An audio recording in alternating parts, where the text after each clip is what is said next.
começando mais um programa da AME Osasco com você. Eu sou Adriano Marques e junto com esse timaço aqui vamos levar até você o melhor conteúdo sobre os mais variados temas. Sejam bem-vindos.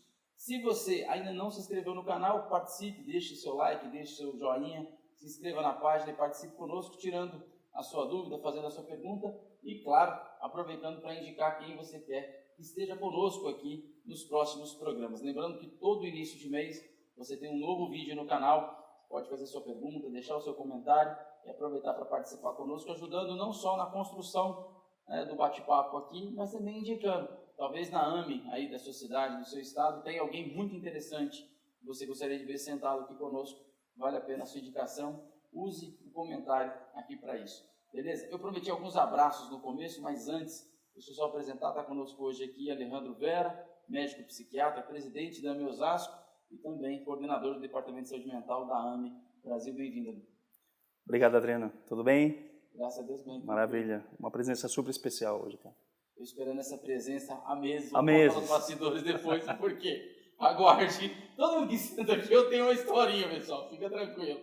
E conosco também Alan Della Bella, psicólogo, tesoureiro da AME Osasco e membro do Departamento de Saúde Mental da AME Brasil. Bem-vindo, Alan. Obrigado. Alegria redobrada de estar aqui com o nosso amigo Rafael Latorraca.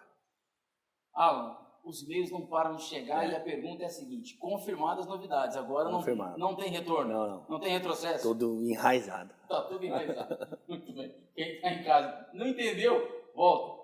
Quantos programas antes, Alejandro? Uns 4? Uns 10.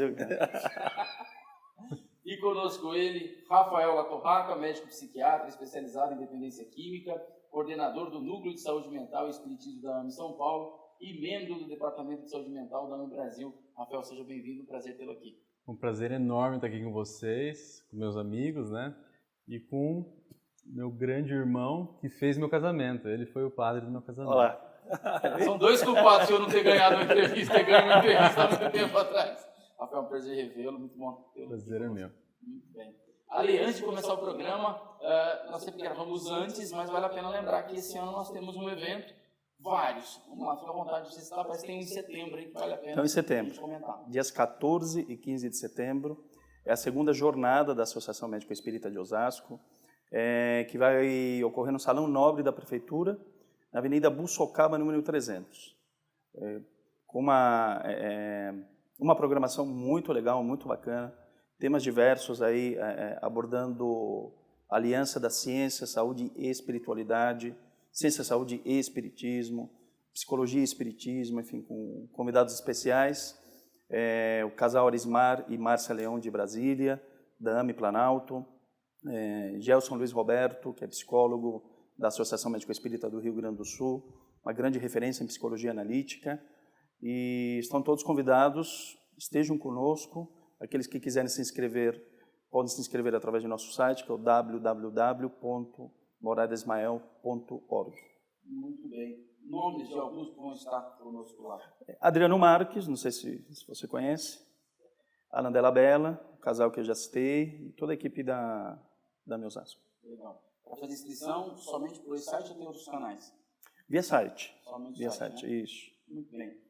Pessoal, mandar um beijo especial para Ana Santana, que deixou um comentário com a gente no YouTube também, a Samanta Dias, e hoje nós temos a presença da doutora Maria Navarro, nos assistindo.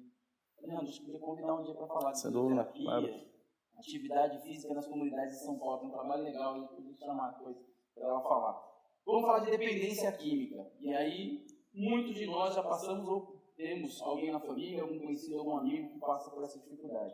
Mas acho que a ideia aqui, Rafael, se você puder, eu acredito que pode, e muito bem, né, Alejandro, Ala, é fazer essa junção, pegando o campo da psiquiatria, pegando a questão espírita, a questão espiritual. Acho que é legal a gente bater um papo sobre isso.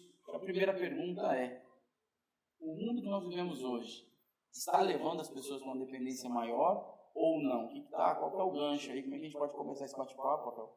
Pensando na atual situação que a gente vive no Brasil, em São Paulo, enfim, uma das maiores cidades do mundo, mas pensando nessa questão do avanço em muitas áreas, e por outro lado parece que um retrocesso. A gente está caminhando para trás quando a gente vê essa questão da dependência, né, química em todos os seus aspectos. Hein?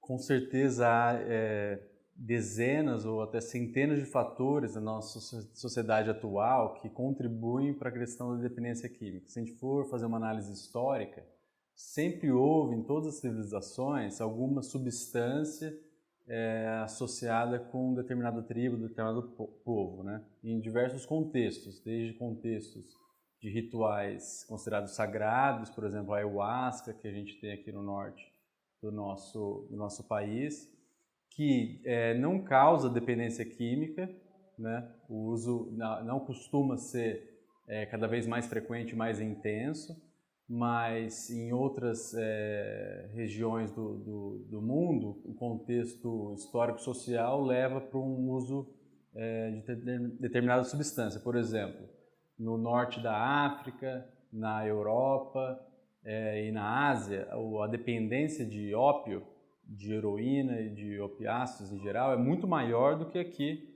na nossa sociedade mais ocidental, na América. Por outro lado, lá o uso de álcool em países do norte da África, muçulmanos, é muito menor e acabam usando mais maconha, cannabis. E dentro dos valores sociais atualmente, então, é uma sociedade fast food, então, que não tem uma capacidade de adiar a gratificação, sempre tem que ter tudo pro aqui e pro agora. As crianças não são treinadas para suportar a expectativa de ter recompensa a longo prazo. Querer tudo no imediatismo, isso propicia muito para que essa baixa tolerância à frustração, para buscar um prazer imediato. Além disso, os lares eles são forjados para olhar só para o próprio umbigo, não olhar para o próximo. Então eu nunca me sacrifico em prol do benefício do semelhante. E é sempre uma competição, né, que a gente vê nas redes sociais. Toda essa cultura é muito propícia para essa questão. Então, por exemplo, em relação a todas as substâncias em geral, o tabaco é a substância mais perigosa do mundo. Ela causa maior número de mortes e anos vividos com incapacidade para trabalho, muito mais que álcool e que drogas ilícitas. No Brasil, a gente tem uma política de saúde pública muito boa nesse sentido. Então, houve uma redução de 40% nos últimos 15 anos do índice de tabaco. O que é discrepante em relação aos países em desenvolvimento, que é o aumento do número de tabagismo nesses países. Por outro lado, o álcool aqui, principalmente na população masculina, causa um impacto muito grande. 11% dos homens são dependentes de álcool. Cerca de metade desse número, aí, uns 5, 6% de mulheres dependentes de álcool. Ou seja, fazendo uma junção, a gente tem aí quase que 20% da população, porque vai imaginar, né, que os dois construam uma família, você tem um número maior de famílias afetadas por essa questão. Alan, te colocando no bate-papo, pensando na questão psicológica, queria que você fizesse uma pergunta, mas comentasse essa questão, ou seja, você sente isso no consultório? Dá para perceber essa questão, ou seja, o aumento desse número Sim. de dependência, isso que o Rafael está colocando? Não, perfeito. Acho que a dependência química, ela agrava todas as questões de tratamento em saúde mental. Sempre há um envolvimento, quando não, ela propicia o adoecimento do paciente, que a partir dali vai comprometendo a sua vida, vai comprometendo a vida da família, e acaba que essa tensão psíquica termina num consultório, né, de psiquiatria, de psicologia para tratamento. E eu acho que é um dos grandes problemas hoje da humanidade, né, um dos mais graves problemas. A dependência química está associada a todas as outras calamidades que a gente vê do comportamento humano, tudo. Né? Ela está ligada a aumentando o índice de suicídio, aos casos de pedofilia, aos casos de doenças psíquicas graves. E eu queria retomar a questão do tabaco, nessa diminuição que você traz para nós de 40%, a gente consegue mensurar também o consumo de tabaco que é feito por contrabando. Está aí também esse número ou não? Ou a gente consegue medir só daqueles que é legalmente vendido? Porque a gente fez um dia uma reunião, estava conversando com o pessoal até da Associação Jurídica Espírita, e eles falaram que o consumo de tabaco extra-oficial, ilegal, né? Ele tem aumentado muito, né? Então, será que a gente consegue mensurar isso ou não? A princípio, sim, porque essas pesquisas são feitas com amostragem populacional e perguntando para as pessoas se elas fazem uso, segurando o anonimato, né? Então, mesmo que elas usem tabaco ilegal, elas vão falar. O grande prejuízo da questão do tabaco ilegal é que as principais medidas públicas de diminuição do tabaco não afetam isso, porque é através do encarecimento do tabaco. Sim. E isso, por outro lado, tem viés. um lado ruim, né, que faz com que as pessoas recorram ao tabaco ilegal por ser mais barato e conseguir financiar essa dependência. Rafael, desculpa te interromper. A gente teve uma mudança, e acho que os 4 aqui pegou essa época. Somos jovens, mas somos dessa época. Quando a gente assistia o Senna, por exemplo, nas corridas, eu lembro que no carro, ou seja, o patrocínio da Marlboro, a barra de leitura de um boleto, ou seja, que tinha lá, era uma forma de um cigarro, era justamente para induzir. Isso diminuiu muito. Ou seja, a gente não tem esse apelo mais na televisão, isso foi tirado e tal. Tomara que a gente consiga isso com algo em relação ao que é mostrado, ao que é falado. Mas como entender essa questão, pegando o gancho do que você está colocando, da questão do consumo, ser mais barato, do acesso, etc, etc. Mas qual seria a orientação nesse sentido? Porque os pais cada vez mais distantes. E está mais fácil, como você falou, eu não consigo comprar um cigarro, sei lá, que custa R$12, mas eu compro por 3, aqui no camelô eu compro 50 centavos a unidade, o avulso e tal. Como entender essa questão dessa relação do aumento com a questão da família? Ou seja, a gente pensar onde está o problema e a causa nesse sentido, dessa dependência. Bem, tem um estudo que foi revolucionário, que é da década de 70, que foi apelidado como Ratolândia.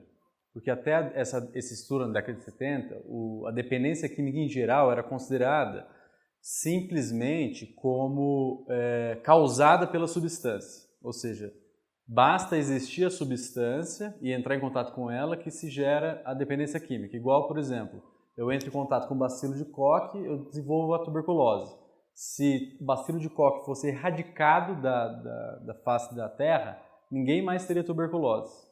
Então, se erradicassem álcool, tabaco, ninguém mais desenvolveria independência.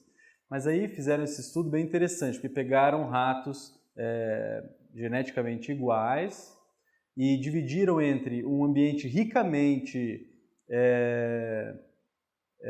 cheio de estímulos, rico em estímulos, então tinha fêmeas, machos, vegetação, brinquedos, cores diferentes, territórios para eles explorarem, e gaiolas lá pequenas, sem nada para fazer, só a água com morfina. E no ambiente rico também tinha a mesma água com morfina. Eles causavam dependência forçada de morfina nesses ratos, depois soltavam eles nesses dois ambientes. O interessante é que no ambiente com vários estímulos, coisas para fazer, os ratos suportavam a abstinência, eles lutavam com a abstinência para poder explorar o ambiente, fazer outras coisas. Então eles cada vez menos usavam água com morfina. Já na gaiola, que não tinha mais nada para fazer, eles usavam cada vez mais e morriam.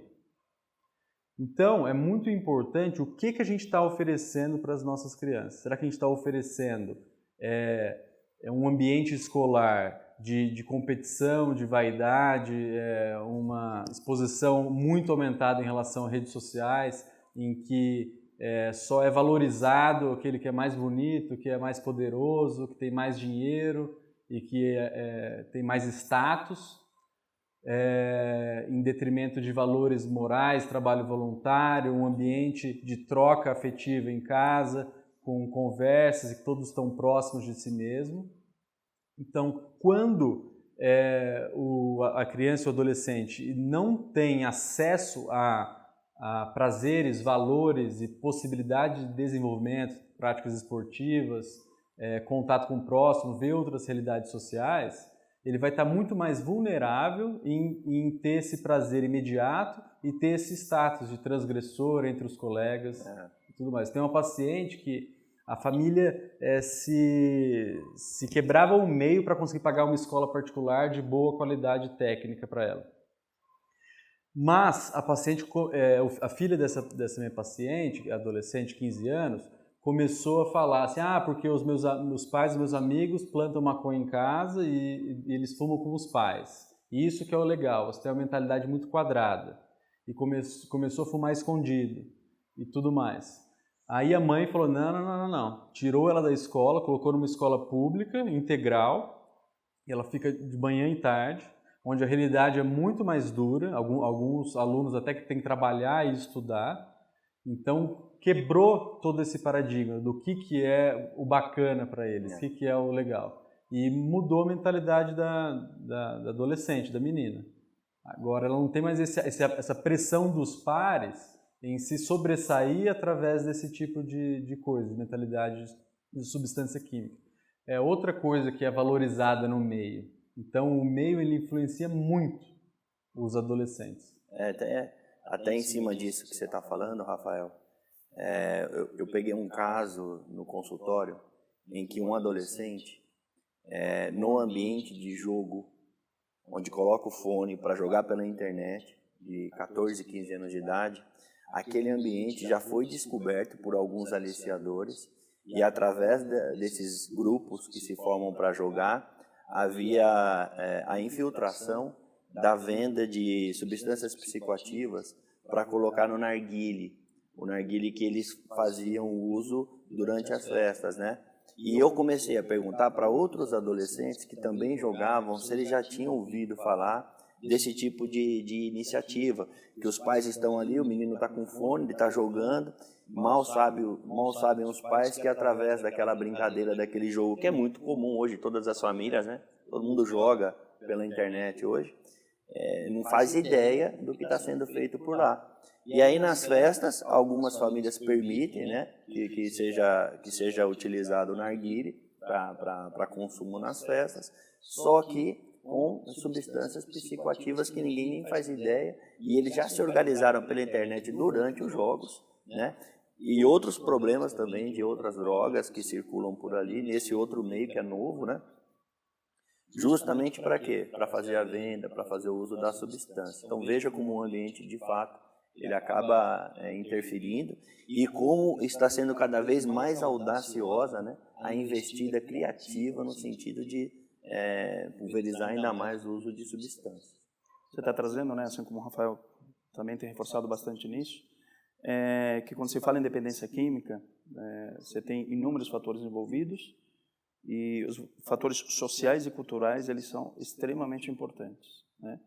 Eles não são determinantes, que até dentro de nossa visão e que é a essência desse programa, considerando que é o ser espiritual também, dentro da sua capacidade de escolha, a gente não pode colocar um ambiente como sendo determinante em relação a essas questões.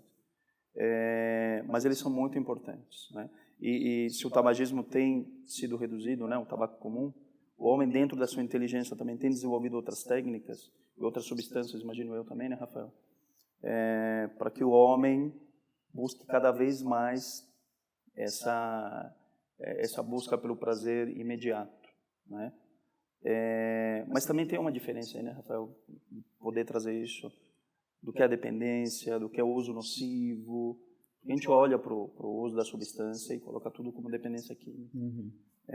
E é claro que todo uso nocivo, de alguma forma, como o próprio nome diz, já vai trazer algum tipo de prejuízo. Mas tem esses níveis também, né? Exatamente. Então, depois da saída do DSM-5 2013, que é o Manual Diagnóstico Estatístico da Associação Americana de Psiquiatria, que traz os critérios para se fazer pesquisa. Então, a maioria das pesquisas do mundo são feitas através desses manuais e os critérios são baseados nas evidências que vão surgindo. Para ser determinado, até houve uma mudança do termo, agora é transtorno de uso de substância, para não ficar tão dicotomizado em relação a uso nocivo ou dependência. Então, basta 2 dos 11 critérios para que se fala que o indivíduo tem um transtorno de uso de substância, ou seja, ele usa uma substância e tem prejuízo com ela. Então, a dependência química, ou atualmente se falando transtorno de uso de substância, é uma relação disfuncional da pessoa com uma substância química. É uma perda de liberdade em relação ao uso dessa substância. Aquele dado estatístico que você falou de 11% já é com base nisso? Já é com base numa avaliação do transtorno? Exatamente, já. Eu imaginei que se não fosse aumentar mais ainda, né? O índice ia para mais de 11%. Sim, sim. Mas já é baseado nesses critérios novos. E, por exemplo, algum dos critérios, por exemplo, tolerância. O indivíduo ele precisa consumir uma dose maior da substância para ter o mesmo efeito. Então, por exemplo, um café. Quando eu comecei a tomar café, eu estava no ensino médio, tomava uma xícara e estudava lá 4 horas seguidas. Na faculdade eu tinha minha jarrinha e ficava entre o sono e a dor de estômago para conseguir estudar. Foi uma tolerância, né? Abstinência, por exemplo, toma café a semana inteira e aí no domingo não toma e fica meio sonolento, meio com dor de cabeça. Isso aí já é uma abstinência. Então, já tem um transtorno de uso de substância de cafeína que está descrito nesse manual, por exemplo. Claro que é leve, né? Mas não deixa de ser, de fato. Mas o deixar de fazer coisas para consumir a droga. Então, tem uma redução do repertório.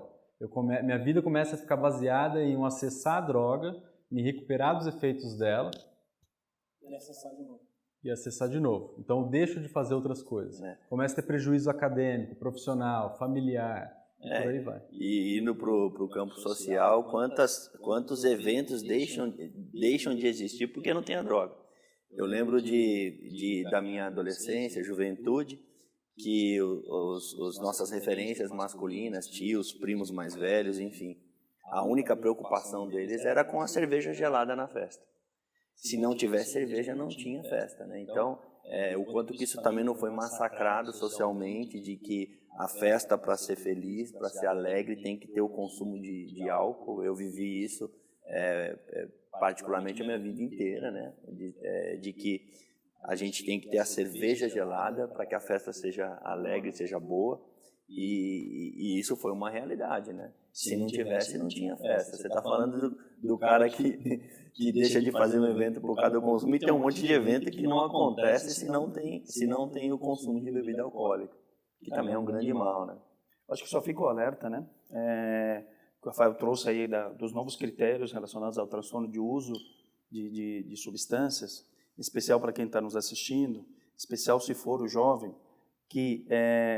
principalmente o jovem, que por vezes ele está numa condição ou num momento em que ele acha que pode tudo.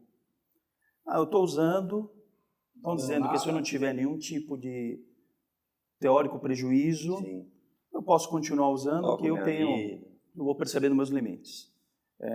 Toda substância, de alguma forma, ele vai te trazer algum tipo de prejuízo.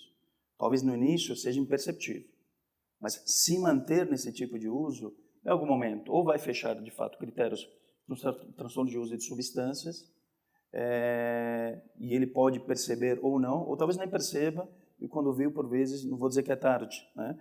Eu creio que o ser humano tem uma capacidade de transformação incrível, mas pode se encontrar numa condição extremamente sensível e prejudicial. É por aí, Rafael. Quer dizer, se você não fecha critério para um transtorno de uso, não significa que aquele que esteja usando, teoricamente, pelos critérios, não tem nenhum tipo de transtorno, ele pode estar sim tendo algum tipo de perturbação, prejuízo. Com certeza, com certeza. Todos aqueles que estão no estado mais moderado ou grave de transtorno de uso de substância passou por esse primeiro momento de experimentar, fazer o uso esporádico, recreacional. Não tem como começar de outra forma, né? E espiritualmente a gente sabe que o quanto que isso interfere e cria laços de influência espiritual negativa, né, que depois são difíceis de serem rompidos. Então é tudo uma somatória de permissões que o indivíduo vai escolhendo que gera a doença. Aquilo que, Alejandro, vocês sempre nos explicam, né, que também tem a questão da formação do cérebro, né, Alejandro? Que tem um prejuízo maior em jovens.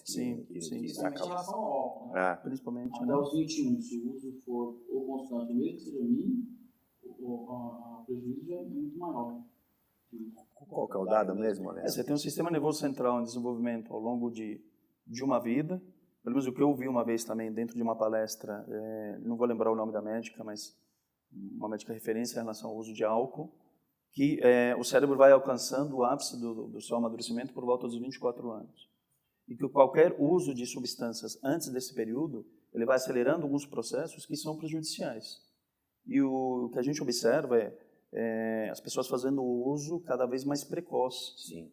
A gente fala da adolescência, mas já houve relatos de criança fazendo uso de álcool e de outras substâncias. Sim. Cocaína, inclusive, criança de 5 anos de idade.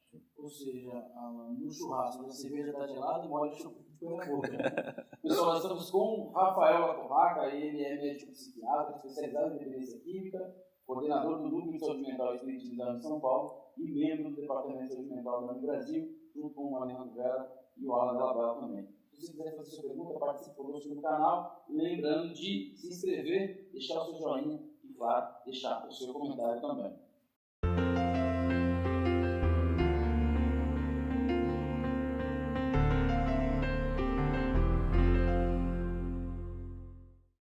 Rafael, você comenta numa questão atrás da experiência, né? Você fala do estudo da pesquisa em relação aos ratos, da influência do meio. E aí, pensando aqui comigo, pensando na família, pensando nessa questão espiritual, eu queria fazer uma pergunta no sentido assim, essa questão da influência do meio. Vou criar uma situação. O pai é espírita, presidente de uma casa, diretor de uma casa espírita, a mãe também trabalhadora, 30 e tantos anos, e o filho é dependente, seja da maconha, seja do álcool, do narguilé, ou de qualquer coisa. Por outro lado, a gente tem aquele velho jargão, né? Mas o menino que tem a família inteira, mora numa comunidade carente, a família inteira é dependente, e ele, nossa, se formou doutor, saiu de lá e não usou. Como é que entender essa questão da relação? Porque às vezes vira justificativa. Ah, mas meu pai bebia, batia na minha mãe, minha mãe também tomava uma cachaçinha e tal, então não tem jeito, não tem saída. E pegando o gancho do que o Alejandro fez um comentário muito legal e que você também falou, eu queria falar um pouco dessa questão da junção, a questão espiritual. Porque eu tenho livre-arbítrio, eu tenho escolha, não é porque quem está ao meu redor que faz o que eu tenho que fazer. Claro que com um jovem, né, para quem está entrando na adolescência, uma criança, o discernimento é diferente, é menor. Eu queria que você falasse um pouco dessa questão do meio, dessa questão da influência, realmente influencia, se não, como entender essa questão. Tem um caso real, eu vou omitir o nome, mas aconteceu dentro da União Soviética, né, durante a Guerra Fria. Existia lá o alcoolismo muito comum na Rússia, e o pai era alcoolista grave, agressivo fisicamente, e teve filhos gêmeos, 2 meninos, gêmeos idênticos, univitelínicos, geneticamente 100% iguais. E aí um desses gêmeos desenvolveu dependência de álcool também, e o outro não, e virou político, aberto, e lutava contra a questão da repressão, do controle das informações lá na época da Guerra Fria, e nunca colocou uma gota de álcool na boca. Ao perguntarem para esses 2 irmãos geneticamente iguais, o seguinte: perante a sua história com a doença do seu pai, dependência do seu pai de álcool, como que você pôde trilhar a sua própria história? E o engraçado é que a resposta dos 2 foi idêntica. O dependente de álcool, filho, falou: com um pai como eu tive, como é que eu poderia fazer diferente? Jogou a culpa no pai. E o outro, que nunca tinha botado uma gota de álcool na boca, respondeu a mesma coisa. Ou seja, então é questão de atitude, é questão de uma escolha. E a medicina materialista busca sempre só na matéria as respostas, em relação a risco genético e tudo mais. E realmente isso existe. Mas a resposta final está no espírito. Com certeza, mesmo com a mesma genética, esse espírito que conseguiu manter a abstinência de álcool, ele já era moralmente mais evoluído e mais capaz de trilhar seu próprio caminho, sem se vitimizar. E coloca sobre suas próprias costas o poder de fazer escolhas, de fato. Vamos falar então agora, chegar na parte que a gente queria, né? Vamos falar da maconha. Né? Porque não é tão grave, todo mundo fuma, tem um tio meu que fuma, sei lá, 40 anos, é sempre a mesma história. Como que é essa questão de atitude?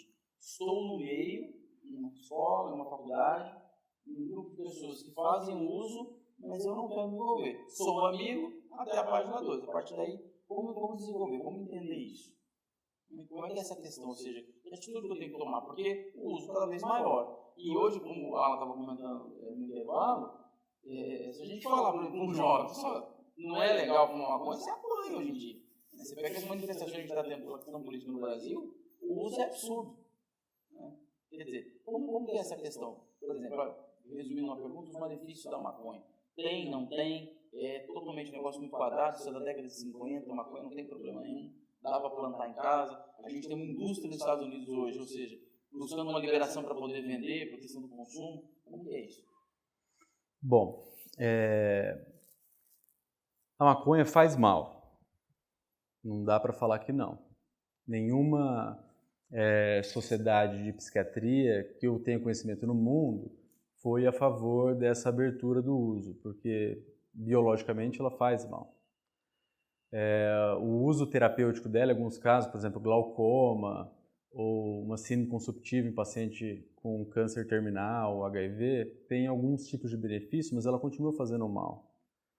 Agora, o principal malefício da maconha é em relação ao uso de jovens. Então, tem um estudo muito bem feito, acompanhando milhares de adolescentes ao longo de décadas, lá na Nova Zelândia. E o uso antes dos 18 anos, quanto mais frequente e mais pesado, aumenta em até 10 vezes o risco de desenvolvimento de sintomas psicóticos, que são semelhantes à esquizofrenia. Então, delírios, certezas que não são compartilhadas com mais ninguém, de perseguição, por exemplo, ouvir vozes, desorganização total da mente, sem capacidade de fazer um juízo da realidade adequado. Então, o uso precoce da maconha é muito nocivo mesmo. Isso é muito estabelecido cientificamente. E a questão da descriminalização e liberação em outros países acaba fazendo um papel de marketing muito perigoso, né, dentro dos jovens. Já que eles estão liberando, é porque não faz tão mal. A questão é que o álcool, por exemplo, ele faz muito mal, mata muita gente, acidentes de trânsito, violência doméstica, assassinatos, crimes, além de questão de cirrose e aumento do risco de câncer, o álcool também, mas é liberado na maioria dos países do Ocidente. Então, existe de fato, por que demonizar a maconha enquanto que o álcool faz tão mal e está tudo liberado? É uma hipocrisia da sociedade de fato. Mas toda droga que gera dependência, ela faz mal. E um raciocínio simplista desse tipo não é realista. O Rafael tocou num ponto que é fundamental, né? Porque é o que a gente escuta muito dos jovens. A maconha é natural. Tem o seu uso terapêutico e tal. Mas o que ele trouxe aqui é o esforço da ciência em entender que talvez uma substância específica da planta cannabis pode ter os seus usos terapêuticos. Isso está sendo investigado. É diferente de você pensar num cigarro de maconha que passa por 1000 processamentos, uma concentração absurda de THC, e que vai trazer, sim, problemas importantes, não só em termos biológicos, como a psiquiatria bem sabe, a ciência já tem trazido, mas, sobretudo, espirituais. Então, deixa marcas que são muito importantes, que vai trazer a longo prazo, ou a curto prazo, porque, como o Roberto Lúcio diz, né, em Minas, ninguém tem na testa um carimbo dizendo que se aquele menino que começou a usar a sua maconha, no seu primeiro cigarro, ele pode abrir, por exemplo, um quadro de esquizofrenia, e a maconha acaba sendo o grande fator de risco. Então, para o jovem que traz essa visão simplista, também é alguém que vai estar vendendo isso. E a gente não pode ser ingênuo de abraçar essas coisas. Ah, não, está tudo bem, eu posso usar, não vou ter nenhum tipo de prejuízo. Né? Senão a coisa complica muito, né, Rafael? Com certeza, absoluta. Rafael, em relação aos malefícios, a gente falou no começo da desestrutura familiar. E às vezes é uma fuga isso. Para que ele possa ser aceito ao grupo, né, pensando no jovem, ele passa a usar, passa a ingerir o álcool, ou, enfim, fumar maconha, etc, etc. Como que a família pode reverter isso se a família também não tem essa estrutura? E às vezes parte da família, parte dos pais, esse uso. Meu pai sempre fumou, e aí entra na questão moral. Queria que você falasse um pouco dessa questão, de que é a questão do exemplo, o ponto do exemplo. Meu pai sempre usou, minha mãe sempre usou, por que eu não posso usar? Tem na família pessoas que usam até hoje, por que eu não posso usar? Sem entender essa questão de que ele não tem capacidade de discernir o que é certo e errado, e às vezes idade mínima, né? 12, 13, 14 anos. O exemplo é tudo. Então, os nossos filhos, a criança ou adolescentes, eles sempre vão aprender e criar valores através do que eles observam, muito mais do que é dito de fato. Então, por isso que o problema da dependência química sempre tem uma corresponsabilidade da família. Nunca é algo unilateral o problema em si. Todos compartilham em maior ou menor intensidade aquela questão. É claro que a gente vê no próprio Livro dos Espíritos, por exemplo, que um espírito viciado em más tendências, ele pode pedir pais estáveis moralmente como algo para se renovar espiritualmente e crescer. E aí a gente vê alguns casos, que não é difícil de pegar na memória, de pais ultramente estáveis, equilibrados, prática de trabalho voluntário em diversas religiões, mas que têm filhos problemas e que não teve no meio uma influência, é do próprio espírito aquela tendência, né? Mas a resposta da sua pergunta é: o que eu estou fazendo para influenciar o meu filho de uma maneira positiva? Porque só na base da porrada, da briga e da bronca, isso não vai resolver. Eu preciso estar firme no meu exemplo para que eu consiga puxar ele contrário a essa onda. Rafael, eu fiz uma pergunta agora. Na nossa época funcionava na base da pancada. Com a Havaiana, voava porque não tinha como. E funcionava, cara. Por que não funciona mais hoje? Antes bastava um olhar. É uma provocação para você, mas assim, sentava no bambu e não tinha que acontecer. Era uma época em que a psicóloga ficava pendurada atrás da porta. Eu mesmo não fui atrás da maconha por causa da Havaianas, pô. A Havaianas foi a maior revolução da minha vida. Senão tem uns caras. Por que agora não funciona mais, Rafael? Por que dá uma chinelada, dá uma pancada, deixa de molho?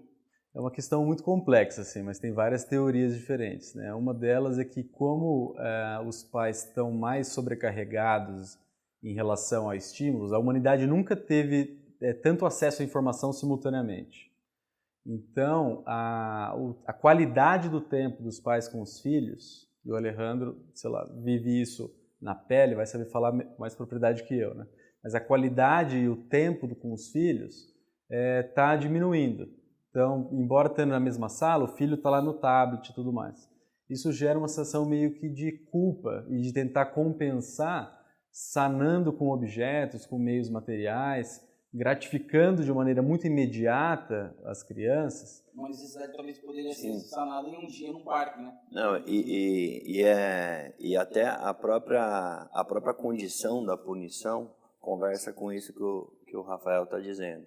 Você com pouca participação afetiva... Como você vai cobrar, né? Mais ou menos isso, mas a punição, você tira o afeto da punição e ela fica diretamente ligada ao objeto de recompensa. Ou seja, eu fumo maconha e tomo 3 chicotadas do meu pai, né? E aí eu começo a estabelecer uma relação desta punição não com a figura do meu pai, da qual eu tenho um vínculo afetivo muito profundo, mas com relação ao uso da substância.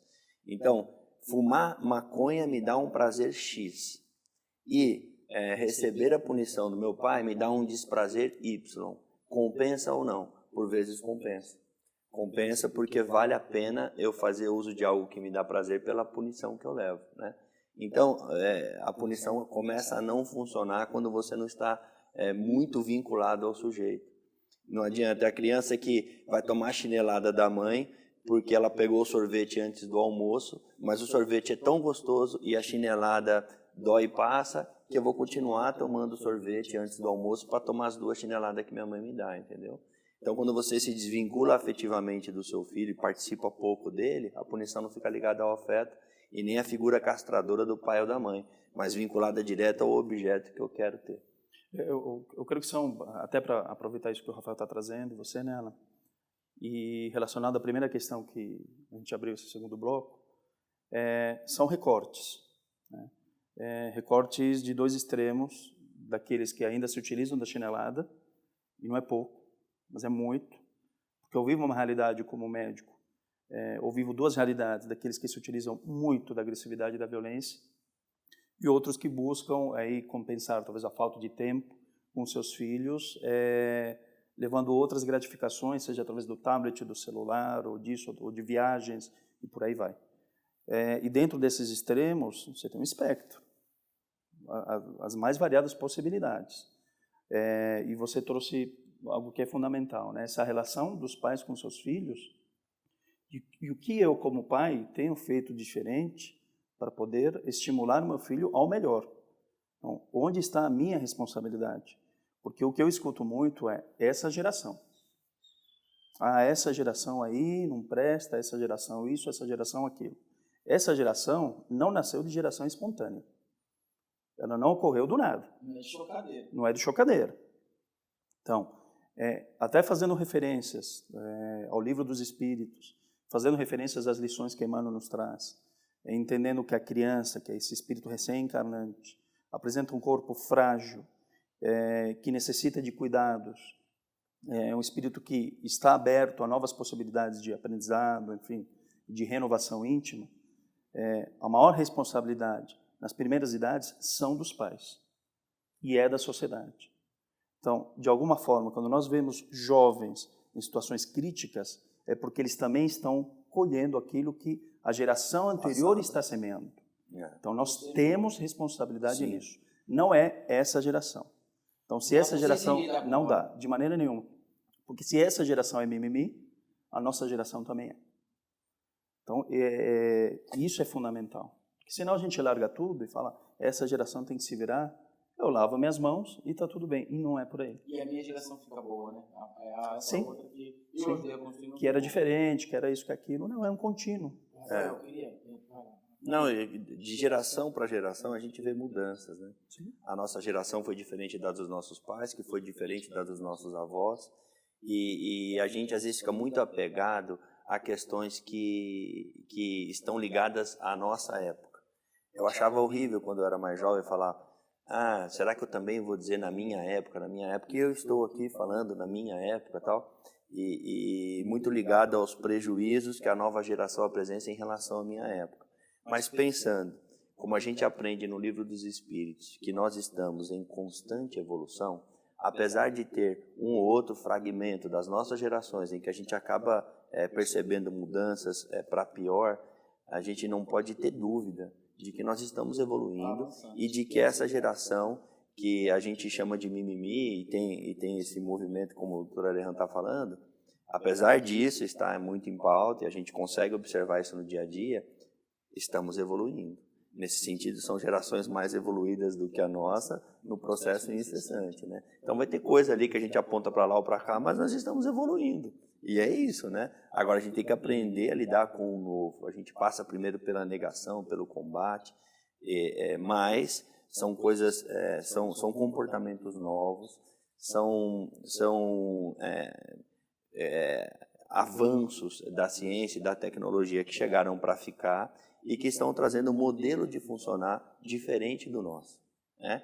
E a gente tem aquela certeza pelos estudos de que são modelos mais evoluídos. E que vão buscar também por si só, né, a solução desses problemas. Sim. Que nós não vamos a gente tem sempre que olhar para o todo, tendo em vista que a evolução é essa sinuosa, ela não é uma reta ascendente. Então tem coisas que pode ser que a curva seja mais negativa ou não, dentro daquilo que a gente viveu, mas no todo a gente está evoluindo. Vou aproveitar a sua presença aqui. O que é dependência química, então? Um bate-papo, perguntas rápidas, no sentido, o que é dependência, então? Eu vou na costelaria, no Império, já foi no Império da Costela? Já conhece? É o do Alan? O Alan. Já, então. Nosso imperador. Eu sou viciado naquilo ali, é uma dependência que eu não consigo... Por exemplo, eu vou lá e tomo uma taça de vinho. Sou um dependente químico? Ou seja, o que é dependência? Tá. Dependência química é a perda da liberdade do indivíduo em como se relacionar com uma substância. Quais os graus? Qual é o grau disso? Pensando na perda dessa liberdade, o que, por exemplo? Na prática. Por exemplo, um indivíduo que vai num happy hour, por exemplo, e vai de táxi, de Uber, de aplicativo, toma lá uma cerveja e depois volta para casa de aplicativo. É diferente de uma outra pessoa que tá indo para o trabalho de manhã, não consegue se segurar, tem que parar no boteco e tomar uma cerveja antes do trabalho. Embora esse segundo exemplo ele tomou menos quantidade de álcool, ele é mais dependente do que o outro, que fez um uso recreacional lá controlado, tentando minimizar os danos disso, não dirigindo o carro, entendeu? Então ele não conseguiu suportar o impulso e fez um uso em frente a essa impulsividade, num momento totalmente inadequado antes de ir para o trabalho. E a gente vai determinar a gravidade dessa dependência, que, como eu falei, o nome agora é transtorno de uso de substâncias, que é problemas devido a essa perda de liberdade com aquela substância em si, pelas consequências desse uso. Então, se ele começa a ter prejuízo no casamento, se divorcia, perde o emprego, ou fica só de dor de cabeça de final de semana 2 vezes por ano, são graus diferentes de prejuízo em relação ao uso daquela substância. Mas como eu mensuro isso? Perdão, como eu mensuro isso, por exemplo? Eu ia até brincar com você aqui, no sentido de quem usa aplicativo, então não é dependente. O cara toma cachaça e vai de aplicativo todo dia. Mas, tirando a brincadeira, como eu mensuro isso? Porque para mim é normal. É o que a gente ouve. Não, mas o cara já tomou uma caixa de cerveja. Não, tá tudo bem. Como é que eu consigo mensurar essa questão de liberdade? Porque às vezes o que está de fora consegue observar, mas o cara que está dentro aqui não consegue ver mais e ele já passou desse patamar. Sim. Como você deu o exemplo, o cara tem que beber. Tem várias escalas que mensuram isso de maneira objetiva, né? Uma mais simples chama Cage, que é assim, você já pensou em diminuir a quantidade de uso de álcool? Alguém já te falou que você deveria diminuir a quantidade de uso de álcool? Alguma vez você bebeu álcool de manhã para melhorar uma ressaca? Então, são exemplos de perguntas, se positivas, indicam um fator que está fazendo um uso exagerado. Acho a própria falta de percepção já denuncia o cara. Se ele não percebeu é porque já uma está crítica muito prejudicada. Já está bem prejudicado. E não só em relação ao álcool, em relação à substância de uma forma geral, mas em relação a tudo na vida. Se você não quer, ou se você não se permite a mudança, pode vir Deus e o mundo indicando para você uma série de coisas, e você fala, não, para mim está tudo bem. Eu acho até que agora a gente podia falar um pouquinho da questão espiritual, né, que envolve as substâncias psicoativas. A gente sabe da excitação que causa no sujeito, no sistema de recompensa, né, Alejandro, no uso de substâncias, e ao desencarnar, ao avançar a pátria espiritual, essa dependência, ela continua, né? E como que se dá, então, a influência espiritual e qual a relevância dessa influência no dependente químico?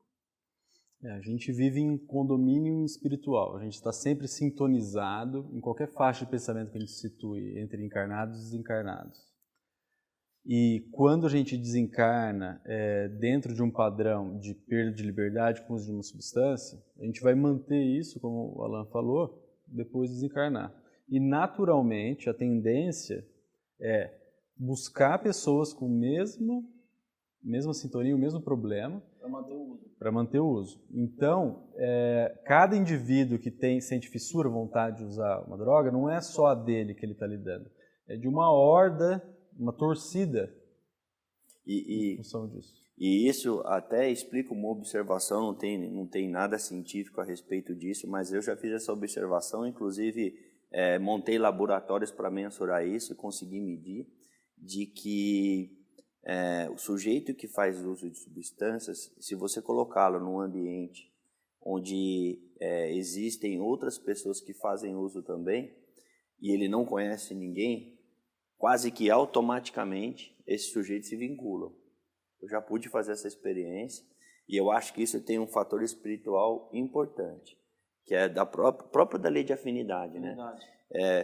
Se você pega outro exemplo, né? Você pega uma pessoa, traz aqui para frente da onde nós estamos, nunca consumiu nenhum tipo, é claro que ele não sabe quais são os gatilhos, quais são as nuances que envolvem o lugar em que você acha para comprar droga, mas ele vai levar um tempo X para achar um lugar, uma biqueira onde tem um negócio. Se você pega alguém que faz uso, ele olha o cenário, ele dá aquela ampliada no cenário, assim, fala ali, É impressionante como existe uma força por trás de tudo isso que o intui, que o leva, e ele acerta aquele lugar. Então, acho que, de fato, tem legião, né, envolvido, porque... Tem os fatores vibracionais nisso tudo, né? De energia, então você tem uma percepção. Você tocou na questão do desencarne, eu acho que a gente não pode passar direto por isso. Mesmo que esse usuário ele não desencarne diretamente pelo uso da substância, pensando em comorbidades, né, Rafael? Espiritualmente é considerado assim como um suicídio indireto. E lembrando que a segunda maior causa de suicídios no mundo se dá pelo uso de substâncias. Em primeiro lugar, os transtornos de humor. Em segundo lugar, transtornos por uso de substâncias. Então, pensando em todos os prejuízos biológicos, físicos, né, que as substâncias já trazem, elas aumentam muito a chance daquele indivíduo pensar em suicídio e, de fato, cometer. Leandro, pegando o gancho do que você está falando, pedir licença para o Rafael fazer uma pergunta para você. O aumento de ansiedade, por exemplo, velocidade das coisas, que o Rafael estava colocando, a informação passa muito rápido. A gente sempre brinca, eu tenho essa mania de fazer essa brincadeira, de que se você pegar um jovem e falar para ele sobre a queda do Muro de Berlim, que é uma coisa recente para nós, para ele é uma coisa há trilhões de anos atrás, porque está há muito tempo. A velocidade é muito rápida, ou seja, ele faz um tweet de manhã, né? Tweet alguma coisa de manhã à tarde já está desatualizado, porque foi há horas atrás. Faz com que o aumento dessas dependências, produtos químicos, substâncias químicas tenha aumentado para suprir essa questão, seja de humor, como você falou, mudança de humor, seja de ansiedade, depressão, etc. Eu creio que de alguma forma sim, pensando no momento histórico que nós vivemos, né? Já citei o Bauman aqui algumas vezes, é um sociólogo que eu gosto bastante, desencarnado recentemente, que vai chamando esse período da pós-modernidade como modernidade líquida, já que as bases, inclusive dos valores que nós temos, fazendo referência ao líquido, eles não são tão firmes como em algum momento já estiveram, indicando espiritualmente, até espiritualmente falando, esse período da transição, em que parece que há uma inversão de valores muito importante. Rafael trouxe de que nós somos bombardeados hoje por um número de informações gigantescas, de todas as formas, e nós estamos tendo dificuldade de lidar com isso. Então, buscamos fora aquilo que poderíamos buscar dentro, no intuito de suavizar as nossas dores, nossos sofrimentos. E as substâncias, eu creio que entram nisso. Rafael? Concordo também, e a cada dia aparecem mais substâncias diferentes. Então, existe uma indústria de drogas muito criativa e de substâncias ainda nem classificadas, que já estão sendo usadas e contrabandeadas nesse sentido. E tudo isso porque existe um mercado, existe uma demanda muito grande, enorme de milhões de pessoas com vazio existencial, perdidas dentro de si mesmas, perdidas no meio, buscando algo de fora para sanar por alguns segundos essa dor, essa angústia, esse deslocamento. E tudo é por esse adoecimento de valores que a gente vive nesse período de pós-modernidade. Pessoal, a gente tem mais um programa para gravar com o Rafael, mas sobre esse tema a gente vai ficando por aqui. Talvez se o Alejandro ou o Alan tiver alguma pergunta, dá tempo de fazer. Mas se você gostou, deixe seu comentário, deixe seu like e faça sua pergunta, tire a sua dúvida. Pode trazer o Rafael com outra oportunidade para fazer aí um segundo programa sobre esse tema. Alejandro, alguma questão? Alan? Eu só tenho para agradecer ao Rafael, né? Um tema que a gente passaria horas aqui falando, Sim. Que é muito complexo, tanto em termos psicológicos, biológicos, espirituais, então nem se fala, e muito relacionado a esse nosso momento que a gente vive, de muitas dificuldades sociais, né, espirituais, mas a gente transita, como a Ana já colocou, sempre para o melhor, estamos evoluindo constantemente, mas vivendo também essas dificuldades no intuito de tentar preencher de alguma forma esse vazio existencial que o Rafael tocou aqui. Alegria, né? Uma felicidade poder ter essa troca com o Rafael. Já vou me despedindo dele com muito prazer, muita alegria e deixando uma questão para ele responder de final, que há muito tempo atrás estudos demonstravam que a internação ou não era relevante no processo de tratamento, ou seja, o índice de recuperação do sujeito que é internado para o sujeito que não era igual. né? E eu queria saber se hoje em dia tem alguma pesquisa nesse sentido e se é assim ainda. Se a recuperação ela depende pouco desse processo de internação. A recuperação depende 100% de uma fase de desintoxicação. Ou seja, é necessário que o indivíduo fique pelo menos uma semana livre da substância, em média. Isso pode ser feito numa internação ou não. Então, dependendo do suporte familiar, da motivação do paciente, da gravidade da dependência química, é o que vai dizer se vai ser durante uma internação ou não. Porém, o tempo dessa desintoxicação, se ficar 1 ano numa comunidade terapêutica, ou se ficar 1 semana ou 1 mês, isso não interfere, essa quantidade de tempo. Então, é muito comum a família achar assim, ficou 2 anos numa comunidade terapêutica no interior do Mato Grosso, está curado. Não. O que vai fazer a diferença é o quanto que o indivíduo estiver consciente das limitações dele, então humilde e consciente de que houve uma perda do livre-arbítrio nessa encarnação, pelo menos, quando o acesso à substância estiver muito próximo, como se ele fosse alérgico.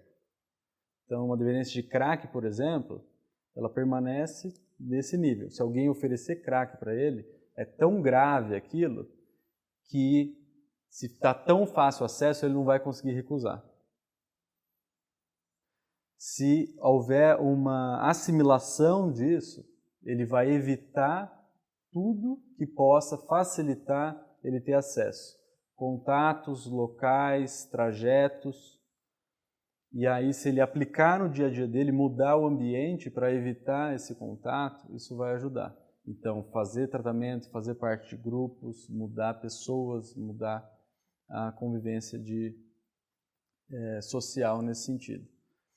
E o que os mentores da Missão Paulo trazem, o pequeno amigo especialmente, que são os 2 fatores mais importantes de prevenção da dependência química, é trabalhar a capacidade de adiar gratificação. Então, treinar as crianças desde a tenridade a adiar o prazer, pensar a longo prazo, conseguir suportar a expectativa de ter uma recompensa. Frustrar, né? Exatamente. Aguentar a frustração. E a segunda coisa é conseguir treinar, olhar para o semelhante, sair de si mesmo em prol do outro, olhar para a necessidade do outro como se fosse sua, que é o princípio da caridade. Então, se as nossas crianças forem educadas para suportarem frustrações e olhar para a necessidade do outro, elas vão estar sendo imunizadas, vacinadas contra a epidemia da dependência química. Rafael, pegando um gancho, sei que a gente está Muito bom. tempo muito esgotado, muito mesmo. Muito bom, quase ficamos sem ele. Esse tempo que você falou, isso é para qualquer tipo de dependência? Ou seja, você deu um exemplo de 1 semana.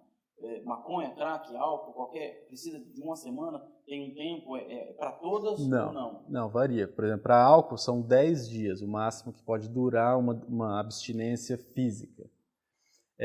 Para cocaína, isso é muito variado. Mas uma média? Vai ter que ser algumas semanas, umas 2 semanas. Né? Para maconha, mais tempo, umas 3, 4 semanas. Maconha é mais tempo. Pode ter uma síndrome de abstinência com uma disforia mais prolongada. Crack, então? Crack é semelhante à cocaína, só que como é muito destruidor, né, o indivíduo ele perde a dignidade muitas vezes na dependência de crack, né? Então ele se destrói a autoidentidade dele. Então por isso que tempos curtos são às vezes insuficientes para o indivíduo se reconectar com a sua própria dignidade. Né? Prostituição é muito comum nesse sentido. Eu trabalhei na Cracolândia 4 anos, então o processo é muito mais complicado pela deterioração humana associada ao uso do crack. Rafael, mais uma vez, muito obrigado. Espero que volte em breve. O prazer será todo meu. Turminha, ficamos por aqui. Você, claro, continua acompanhando pelo canal. Todo mês nós temos um programa novo e você está convidado a participar, deixando sua pergunta, indicando. E se você conhece alguém de alguma AME, de algum local que queira participar conosco, que você acha interessante, acha legal, vale a pena deixar sua mensagem e indicar para a gente o tema e a pessoa, tá ok? Ficamos por aqui e até a próxima.